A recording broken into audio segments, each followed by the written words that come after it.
Super Typhoon Yuan, international name Fung-Wong, carved a destructive path through the Philippines in early November 2025, leaving at least 27 people dead and displacing over 2.4 million residents across 15 regions. The storm's ferocious winds, torrential rains, and widespread flooding triggered landslides, submerged towns, and overwhelmed critical infrastructure, prompting a nationwide emergency response. Typhoon Yuan made landfall on November 9, 2025, intensifying rapidly into a super typhoon as it swept across Luzon and the Visayas. Packing winds exceeding 185 kilometers per hour and dumping relentless rainfall, the storm caused rivers to overflow, roads to collapse, and power lines to snap. The hardest hit areas included the Cordillera Administrative Region, CAR, Cagayan Valley, Bicol, Eastern Visayas, and parts of Metro Manila. According to the Office of Civil Defense, OCD, the death toll reached 27 by November 12. 2 individuals remain missing in Kalinga, while 36 people were injured across multiple provinces. The National Disaster Risk Reduction and Management Council, NDRRMC, reported that 2,358,476 individuals, equivalent to 652,632 families, were affected by the typhoon. Evacuation centers overflowed as families fled rising waters and collapsing homes. In Barlig, Manila, hundreds sought shelter in schools and government buildings, while in Cagayan Province, entire towns were submerged under floodwaters. The Bicol region recorded the highest number of displaced individuals, with thousands stranded due to impassable roads and damaged bridges. Rescue operations were hampered by landslides and debris, forcing responders to use boats and helicopters to reach isolated communities. Typhoon Yuan inflicted severe damage on public infrastructure, roads and bridges. Multiple national highways in CAR and Cagayan Valley were rendered impassable due to landslides and flooding. Widespread outages affected Luzon and Visayas, with downed transmission lines and damaged cell towers. Rice fields and coconut plantations were devastated, threatening food security in the coming months. Several facilities were damaged or flooded, disrupting education and healthcare services. The Department of Public Works and Highways, DPWH, deployed rapid assessment teams to evaluate structural integrity and begin emergency repairs. Typhoon Yuan formed over the western Pacific and intensified rapidly due to favorable sea surface temperatures and low wind shear. It followed a west-northwest trajectory, making landfall in eastern Luzon before sweeping across the archipelago. The Philippine Atmospheric, Geophysical and Astronomical Services Administration, PAGASA, issued multiple warnings, but the storm's speed and intensity caught many communities off guard. Yuan's rainfall totals exceeded 400 millimeters in some areas, triggering flash floods and river overflows. The storm's surge along coastal provinces like Pangasinan and Samar reached up to 3 meters, inundating homes and fishing villages. President Ferdinand Marcos Jr. expressed satisfaction with the preemptive measures taken, including early evacuations and suspension of classes and work. However, critics pointed to gaps in coordination and resource distribution, especially in remote mountainous regions. The Department of Social Welfare and Development, DSWD, mobilized emergency relief, distributing food packs, hygiene kits, and temporary shelter materials. International aid agencies, including the Red Cross and UNICEF, joined the response, focusing on child protection and water sanitation. More than 1.4 million people were evacuated across the country as the storm triggered flash flooding, storm surges, landslides, and gale force winds, Philippine authorities said on Monday. Deadly mudslides had killed at least 6 people across the country, including 3 children, with others still missing. The biggest typhoon to threaten the Philippines in years, Fung-Wong was forecast to cover 2/3 of the archipelago with its 1,100-mile, 1,800 kilometers, band of rain and wind. In Pandan, Catanduanes province, one of the worst affected areas, footage and photos from disaster response authorities showed floodwaters rising to the rooftops and houses being washed away. At least 1 person was killed in flash flooding as civil defense workers rescued more than a dozen others. Our personnel rescued 14 people who were trapped on the roof of a house engulfed in flood in a low-lying neighborhood, Roberto Monterola, a disaster mitigation officer for Catanduanes, told the Associated Press. A father also called in panic, saying the roof of his house was about to be ripped off by the wind. We saved him and 4 relatives. In the northern province of Nueva Vizcaya, 3 children died in landslides and 4 others were injured, police told the Associated Press. An elderly person was killed in a mudslide in Barlig, a town in northern mountain province. Another landslide in Lubuagan, a town in nearby Kalinga province, killed 2 people and 2 others were missing, provincial officials said late Monday. Earlier in the day, officials had reported 1 person drowned in the Catanduanes and another killed when her house collapsed on her in eastern Samar. The Super Typhoon was downgraded to a typhoon in the early hours of Monday morning as it crossed the Philippines' largest island, where the capital city is located. The storm's sustained wind speed had dropped from 115 miles per hour, 185 kilometers per hour, to 102 miles per hour, but gusts were still reaching more than 171 miles per hour, according to the State Weather Service Pagasa. The storm system is expected to continue weakening as it moves north toward Taiwan. The National Disaster Response Service, NDRRMC, said it was still working to assess damage to infrastructure and homes. Almost 3 million people had been left without power on Monday, the National Electrification Administration said, after power lines were downed and grid infrastructure damaged. About 6,000 evacuation centers have been opened to temporarily house 92,000 families. Fung-Wong battered the country just days after Typhoon Kalmiji, which killed at least 224 people and left another 135 missing, before moving on to Vietnam, where it killed 5. Searches for those still missing had to be suspended on Sunday due to safety concerns for rescue workers.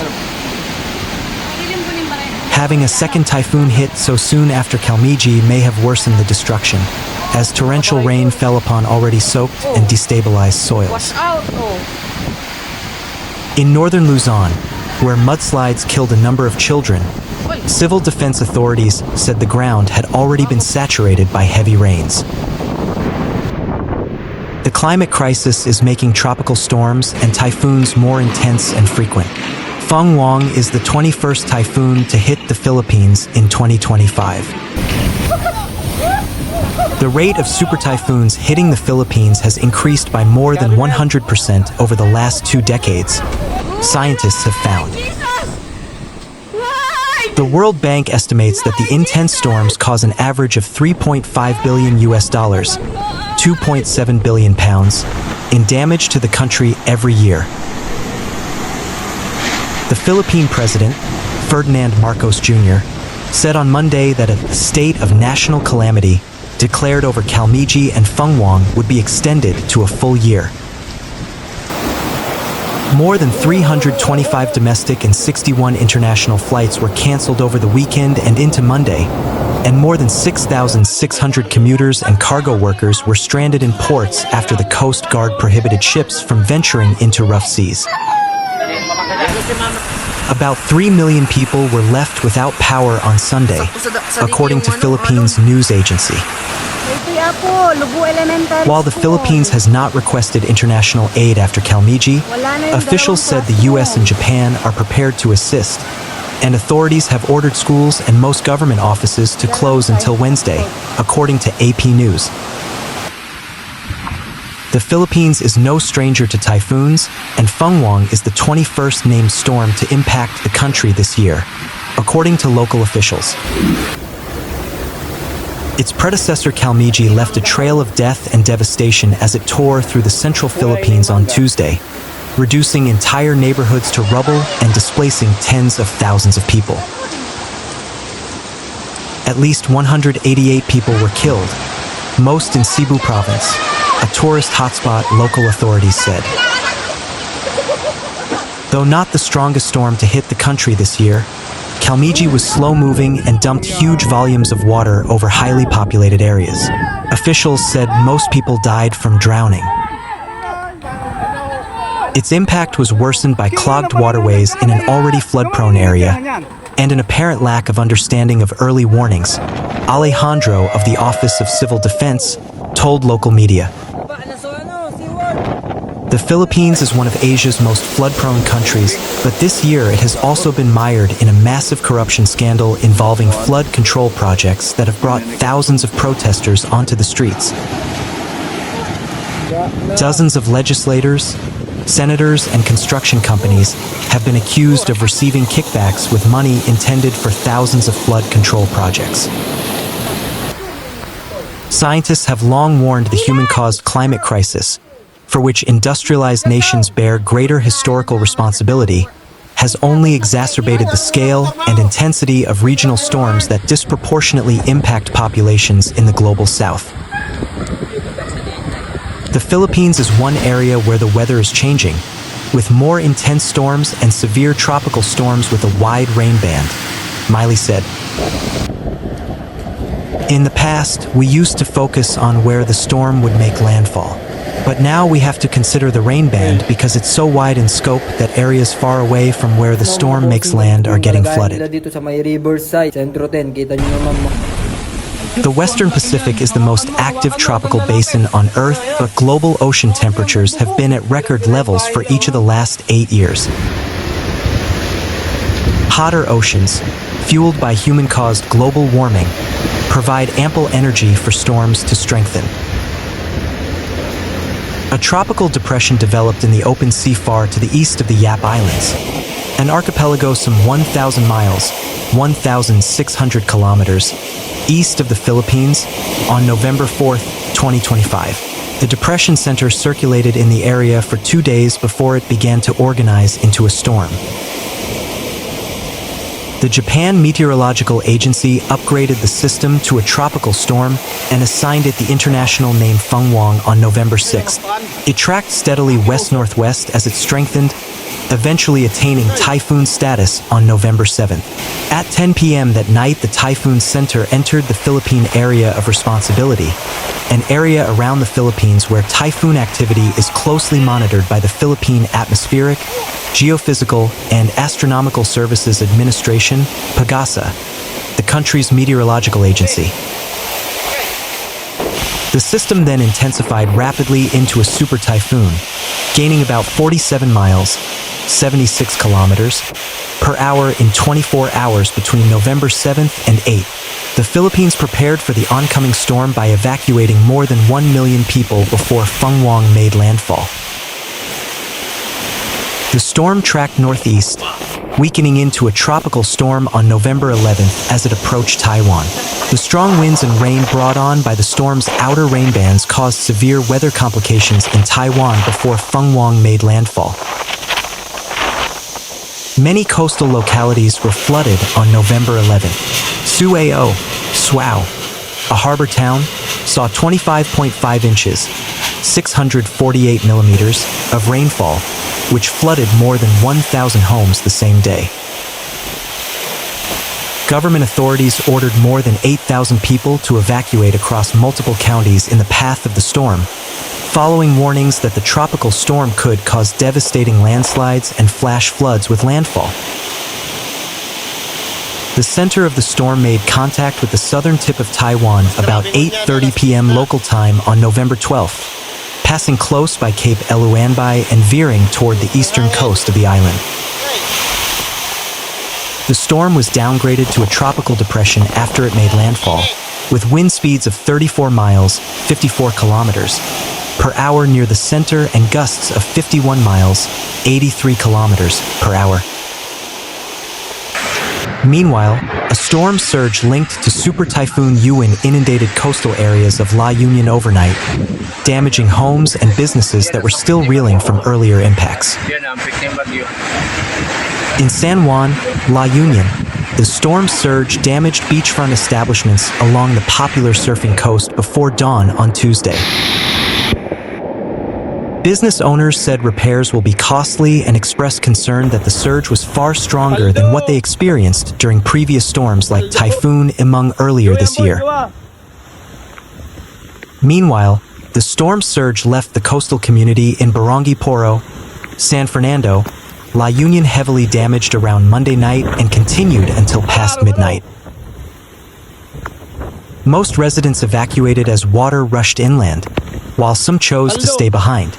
This event follows the collapse of a nearby road and flood control project during Yuan's peak, when a Bureau of Fisheries and Aquatic Resources, BFAR, vessel washed ashore and slammed into houses.